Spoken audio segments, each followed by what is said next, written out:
हिंदी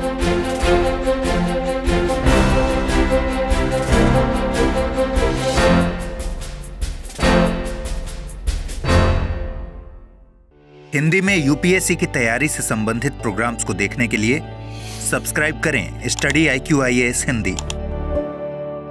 नमस्कार, study IQ IAS Hindi में आप सभी का स्वागत है। मेरा नाम है मनीष श्रीवास्तव और मुद्दे की बात कार्यक्रम में आज हम बात करने वाले हैं एमिशन गैप रिपोर्ट 2022 के बारे में। हाल ही में UNEP, जिसको कहा जाता है यूनाइटेड नेशंस एनवायरमेंटल प्रोग्राम, मतलब संयुक्त राष्ट्र पर्यावरण कार्यक्रम जो है, उसके द्वारा एक रिपोर्ट जारी की जाती है जिसको कहा जाता है एमिशन गैप रिपोर्ट या फिर उत्सर्जन गैप रिपोर्ट। वो हाल ही में 27 अक्टूबर के दिन जारी की गई है और इसमें काफी चिंता का विषय बताया गया है क्योंकि इसमें जो लक्ष्य रखे गए थे उस पर कोई भी देश खरा उतरता हुआ नहीं दिख रहा है। तो काफी चिंता जताई गई है कि जलवायु परिवर्तन के लिए जो प्रयास होने चाहिए, कार्बन उत्सर्जन के लिए जो प्रयास होने चाहिए, उनमें सही दिशा में अभी देश आगे नहीं बढ़ रहे हैं। और ये इसलिए खास हो जाती है क्योंकि COP की जो 27वीं बैठक है, COP27, वो अभी 7 नवंबर से मिस्र में चालू होने वाली है, इजिप्ट में चालू होने वाली है। तो उसके लिए ये एक तरीके से ढांचे की तरह काम करेगी कि पूरे विश्व भर में जो कार्बन उत्सर्जन के लिए कदम उठाए जा रहे हैं वो इतने ज्यादा सटीक नहीं है कि जिससे कार्बन उत्सर्जन कम किया जा सके और जो लक्ष्य इसके रखे हैं उसको हासिल किया जा सकेगा। तो अब जो अभी COP27 की बात करें, जो कहां पर होगा, जो होगा इजिप्ट में, मिस्र में, वहां पर जो है इस मुद्दे को उठाया जाएगा। 7 नवंबर से ये चीज चालू होगी। तो इस पर आज हम बात करने वाले हैं कि भाई ये जो एमिशन रिपोर्ट है या उत्सर्जन रिपोर्ट है 2022 की, ये कौन सा संस्करण है। तो ये 13वां संस्करण है। ये जो रिपोर्ट है कई सालों से निकल रही है और ये 13वीं रिपोर्ट अभी आई है। इस रिपोर्ट में क्या क्या चीज निकल कर आई है और इस रिपोर्ट के अनुसार भारत कहां पर है, भारत को क्या कदम उठाने चाहिए और पेरिस समझौते के बाद जो इनमें बहुत सारी चीजें बदलाव किए गए हैं उसको भी समीक्षा करेंगे। तो जलवायु परिवर्तन के मद्देनजर जो एमिशन रिपोर्ट है उसकी चेतावनी के बारे में आज हमारा पूरा डिस्कशन होगा। तो ध्यान से आखिरी तक देखेंगे और चीजों को समझेंगे कि क्या इस रिपोर्ट से हम मायने रख सकते हैं। इस रिपोर्ट में भारत कौन से स्थान पर है विश्व स्तर पर, इसके अलावा और कौन से देश हैं जो कार्बन उत्सर्जन, जिनको ग्रीन हाउस गैस कहा जाता है, उसका उत्सर्जन कर रहे हैं। तो उन सारी चीजों पर हम समीक्षा करते हैं। तो देखा जाए तो ये जो रिपोर्ट आई है, रिपोर्ट का शीर्षक आपसे प्रीलिम्स में पूछा जा सकता है। मतलब 2023 को यूपीएससी जो टारगेट कर रहे हैं उनके लिए बहुत सारे क्वेश्चंस यहां से निकलकर बन सकते हैं। तो सबसे पहले हम इस एमिशन रिपोर्ट को, मतलब उत्सर्जन गैप रिपोर्ट की बात कर रहे हैं 2022 की। तो इसका जो टाइटल था emission gap the closing window, इसका जो टाइटल है ये याद रखेंगे क्या है। तो क्लोजिंग विंडो है, किसके द्वारा जारी की जाती है, तो UNEP के द्वारा जारी की जाती है। तो संयुक्त राष्ट्र पर्यावरण कार्यक्रम, जिसको कहा जाता है UNEP, द्वारा हाल ही में emission gap report 2022 the closing window शीर्षक वाली रिपोर्ट जारी की गई है। तो इसका सबसे पहले आपको याद रखना है कि भाई किस शीर्षक के द्वारा जारी की गई है। तो द क्लोजिंग विंडो, ये इसका टाइटल। कौन सी रिपोर्ट है, तो 2022 की रिपोर्ट है। क्या रिपोर्ट का नाम है, तो एमिशन गैप रिपोर्ट 2022। कौन जारी करता है, तो UNEP, United Nations environmental programme, मतलब संयुक्त राष्ट्र पर्यावरण कार्यक्रम के द्वारा इसको जारी किया जाता है। इसके बारे में अगर हम आगे बात करें तो ये UNEP जो है, इस UNEP का अगर आपसे पूछ लिया जाए कि भाई ये क्या है, तो ये एक UN के अंतर्गत आने वाली एक एजेंसी है जिसकी स्थापना कब हुई थी, तो इसकी स्थापना हुई थी 5 जून 1972 में इसकी स्थापना की गई थी। और इसका जो हेडक्वार्टर है, इसका मुख्यालय है, वो केन्या के अंतर्गत नैरोबी में आता है। तो नैरोबी जो जगह है वहां पर इसका मुख्यालय है। इसके अलावा ये बहुत सारी रिपोर्ट जारी करती है, जैसे एमिशन गैप रिपोर्ट जैसे अभी हम जिस पे बात कर रहे हैं ये UNEP के द्वारा जारी की जाती है। एडेप्शन गैप रिपोर्ट इसके द्वारा जारी की जाती है। इसके अलावा कई अभियान भी ये इसके द्वारा चलाए जा रहे हैं, जैसे बीट पॉपुलेशन, ऐसे कई कार्यक्रम चलाती है और पर्यावरण के लिए एक लोगों के अंदर जागरूकता लाना और किस तरीके से क्या कदम उठाने चाहिए उस पर पूरी तरह से काम करती है। तो ये जो है ये जारी करती है क्या, आपकी एमिशन रिपोर्ट। तो इसने ये रिपोर्ट जो जारी करी है ये कौन से नंबर की है, तो 13वें नंबर की रिपोर्ट इसके द्वारा जारी की गई है। इसमें अगर हम बात करें तो इसे UNEP कोपेनहेगन क्लाइमेट सेंटर, जिसको UNEP CCC कहा जाता है, Copenhagen climate centre, Copenhagen climate centre, मतलब UNEP CC द्वारा वर्ष 2011 से प्रकाशित किया जा रहा है। अब वर्ष कौन सा चल रहा है, 2022 चल रहा है। तो 2022 में इसका कौन सा संस्करण आया है? तो 13वां संस्करण आया है। मतलब पहला संस्करण कब आया था? 2011, फिर 12, 13, ऐसे करते करते 22वां संस्करण किया जा रहा है और इस रिपोर्ट का 2022वां संस्करण 13वां संस्करण हाल ही में जारी किया गया। तो अभी जो रिपोर्ट आई है आप समझ जाएंगे कि कौन सी रिपोर्ट है। तो 13th नंबर की रिपोर्ट है, 13वें नंबर की रिपोर्ट है। कब से जारी की जा रही है? तो आपकी 2011 से जारी की जा रही है। किसके द्वारा जारी की जा रही है? तो यूएनईपी के द्वारा जारी की जा रही है, जिसकी स्थापना 1972 में हो गई थी। लेकिन जो ये रिपोर्ट है ये यूएनईपी के आपके कोपेनहेगन क्लाइमेट चेंज के हिसाब से, सेंटर के हिसाब से 2011 से जारी की जा रही है। इसके अलावा अगर हम बात करें तो अब ये रिपोर्ट के जो मैंने मायने बोले कि अभी जो COP 27 है उसकी बैठक कहां होने वाली है? इजिप्ट में होने वाली है। तो वहां पर इन सारी चीजों पर नजर डाली जाएगी, क्योंकि इस रिपोर्ट के अनुसार बहुत अच्छी स्थिति देखने नहीं मिल रही है। ये रिपोर्ट बता रही है कि जो लक्ष्य रखे गए हैं हम उन लक्ष्यों तक हम पहुंचते हुए नजर नहीं आ रहे हैं, क्योंकि इंडस्ट्रीज के द्वारा, खाद्य उद्योग के द्वारा बहुत ज्यादा कार्बन उत्सर्जन हो रहा है। और कार्बन उत्सर्जन मतलब ग्रीन हाउस गैसेस का बढ़ना। वो ग्रीन हाउस गैसेस बढ़ेंगी तो क्या दिक्कत होगी? तो ग्रीन हाउस गैसेस के अंदर एक खास गुण होता है कि वो सूर्य की किरणों को अवशोषित कर लेती हैं, सन की रेज को एब्जॉर्प्शन करती है। अब जब सन की रेज को एब्जॉर्ब करेंगी तो उससे क्या दिक्कत होगी? इस पृथ्वी का तापमान बढ़ेगा, और जब इस पृथ्वी का तापमान बढ़ेगा तो ग्लेशियर पिघलेंगे। ग्लेशियर पिघलेंगे तो कई जगहों पर जल स्तर बढ़ने लगेगा। लोगों को जो जिस वातावरण में रहने की आदत है, जो पारिस्थितिकी तंत्र है, जो इकोलॉजिकल सिस्टम है, पूरा इकोसिस्टम है, उसका बैलेंस बिगड़ेगा। जो जीव रह रहे हैं उनको वैसा तापमान नहीं मिलेगा, एयर क्वालिटी वैसी नहीं रहेगी। जैसे हाल ही में अगर हम दिल्ली की बात करें, दिल्ली की एयर क्वालिटी धीरे धीरे डिग्रेड हो रही है। तो ये सारी चीजें किसके कारण है? कार्बन उत्सर्जन के कारण है। उसी के लिए तो अलग अलग प्रोग्राम चालू किए जा रहे हैं। तो सेम चीज COP 27 में ये सारे देशों को बैठकर बातचीत होगी और इस पर कोई कड़े कदम उठाने पड़ेंगे, क्योंकि सारे देश चाहते तो हैं कि कार्बन उत्सर्जन कम हो, लेकिन उस दिशा में काम नहीं हो रहा है, क्योंकि उद्योग उसी दिशा में चल रहे हैं। सारी चीजें जो परिवहन से जो कार्बन उत्सर्जन हो रहा है वो उतनी ही तेजी से हो रहा है। तो फिर फायदा कैसे होगा? 2030 तक का जो लक्ष्य रखा गया है कि भाई 1.5 डिग्री से 2 डिग्री सेल्सियस तक तापमान को कम किया जाए, पूरे वैश्विक तापमान को, वो तो उल्टा बढ़ता हुआ नजर आ रहा है इस रिपोर्ट के अनुसार। तो ये एक चिंता का विषय यहां पर है। इसके अलावा अगर हम बात करें तो इमिशन गैप रिपोर्ट 2021 मतलब इस शताब्दी के अंत तक की बात करें, तक उत्सर्जन में कमी और वैश्विक तापमान वृद्धि को 2 डिग्री सेल्सियस से नीचे लाने के लिए आवश्यक कमी पर देशों की प्रतिबद्धता के बीच के अंतर का आकलन करती है।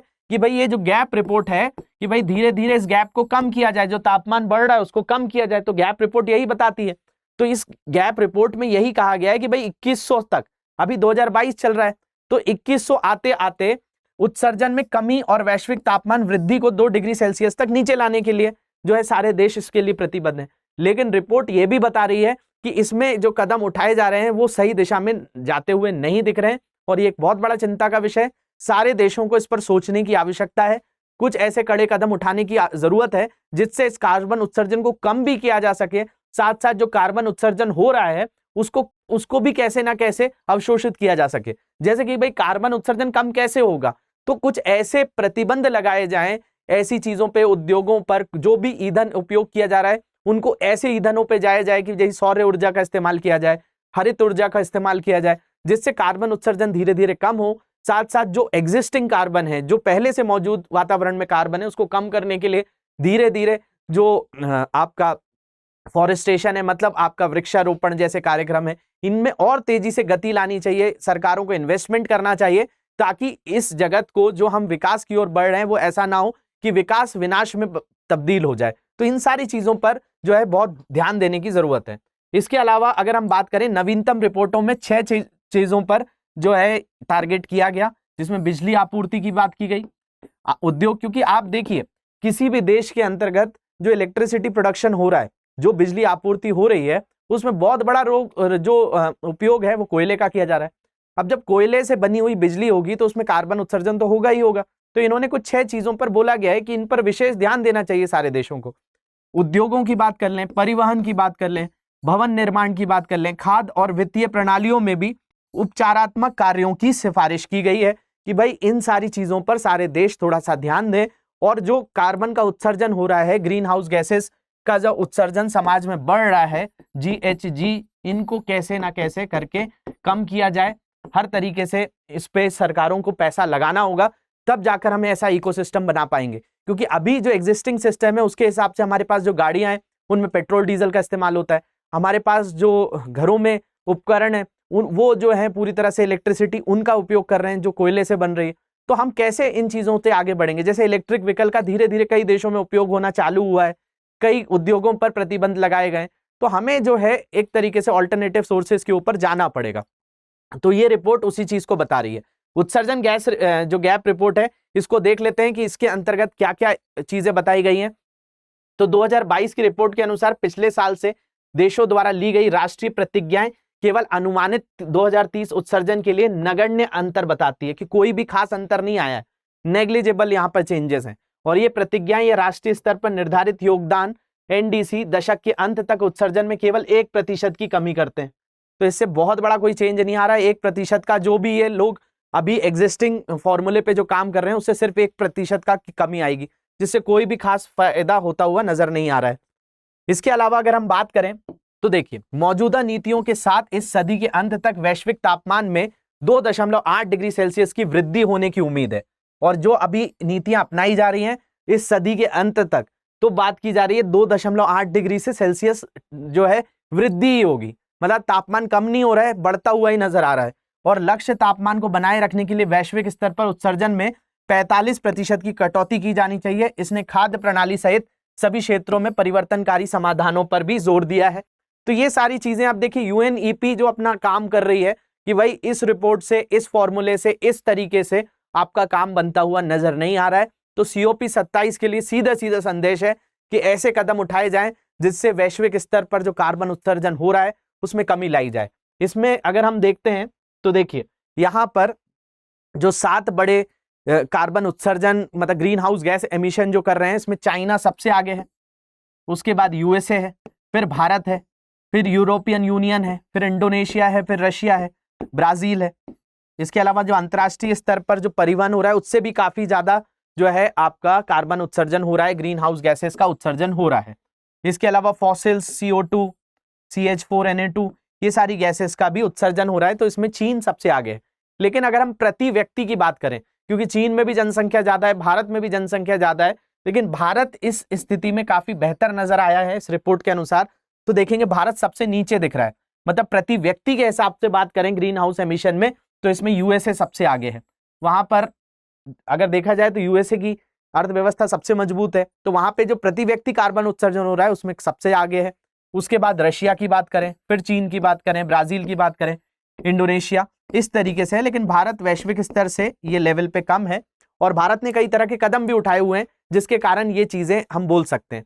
लेकिन UNEP ने एक चीज और कही है कि भाई अभी G20 जो देश है, G20 देशों को अगर देखा जाए तो ये 75% जिम्मेदार हैं किस चीज के लिए, तो ग्रीन हाउस गैस उत्सर्जन के लिए 75% G20 देश जो है वो इसके लिए पूरी तरह से जिम्मेदार है। यही सारी चीजें हैं कि हम ऐसे सोर्सेस पर जाएं, ऐसे स्रोतों पर जाएं जिससे हम पृथ्वी के अंतर्गत ग्रीन हाउस गैसेस का उत्सर्जन कम करें, साथ साथ वृक्षारोपण जैसे कार्यक्रमों को चालू करें। भारत ने कई ऐसे कार्यक्रम चालू किए हैं जो पूरे विश्व भर में देखने चाहिए कि इन तरीके से भी जो है भारत ने जैसे कंट्रोल किया है वैसे बाकी देश भी कर सकते हैं। तो हमने जो है BS4 से BS6 की ओर बढ़ गए हैं हम। ये जो है कि वाहनों में खास तरह के फिल्टर का उपयोग होने लगा है, डीजल पार्टिकुलेट फिल्टर यानी DPF इसमें लगाया जा रहा है, और 80 से 90% PM 2.5 जो कण है उनको रोका जा रहा है। सिलेक्टिव कैटालिटिक रिडक्शन टेक्नोलॉजी इस्तेमाल हो रही है जिससे वाहनों के द्वारा जो उत्सर्जन होता है उसमें कमी लाई जा रही है। और अभी भारत स्टेज 3 और स्टेज 4 के वाहन जारी कर जो है इसमें BS6 को अप्लाई कर रहा है, और नाइट्रोजन ऑक्साइड भी इससे काबू में किया जा रहा है। तो भारत ने एक कदम उठाया है BS6 की ओर बढ़ने के लिए। दूसरा अगर हम कदम उठाएं तो बात करते हैं LEDs का इस्तेमाल करने लगा है भारत। तो जो उजाला योजना थी, प्रधानमंत्री उजाला योजना, जिसे ग्रामीण स्तर पर, शहरी स्तरों पर LED का उपयोग जो है एक कदम है। इसके अलावा हमने बात ये भी रखी है कि हम इथेनॉल ब्लेंडिंग करेंगे, मतलब हमारे पेट्रोल डीजल में इथेनॉल का इस्तेमाल किया जाएगा, NDC अपडेट किया जाएगा। तो ये सारे कदम भारत उठा रहा है, और भी हमें यहाँ पे कदम उठाने पड़ेंगे क्योंकि भारत के अंदर भी बहुत अच्छी नहीं है कि कार्बन हमने पूरी तरह से जो है इसको कंट्रोल में कर लिया है, लेकिन विश्व भर में स्थिति देखा जाए तो भारत की स्थिति इस प्रति व्यक्ति के हिसाब से काफी सही है। लेकिन और भी कदम उठाने की जरूरत है क्योंकि हमारे जो महानगर हैं वो अभी बहुत ज्यादा ग्रीन हाउस गैस उत्सर्जन कर रहे हैं और ठंड के समय तो एयर क्वालिटी इंडेक्स को बहुत ज्यादा जो है खराब कर देते हैं। तो भारत के अंतर्गत भी बहुत सारे कदम उठाने की जरूरत है। हमारे बड़े बड़े महानगरों में इनकी बहुत ज्यादा आवश्यकता है। तो ये रिपोर्ट ने हमें इस तरीके से चीजें दर्शाई हैं। इसके अलावा कोई भी तरह की आपको और डाउट्स हैं, इन सोशल मीडिया हैंडल पे जुड़ सकते हैं।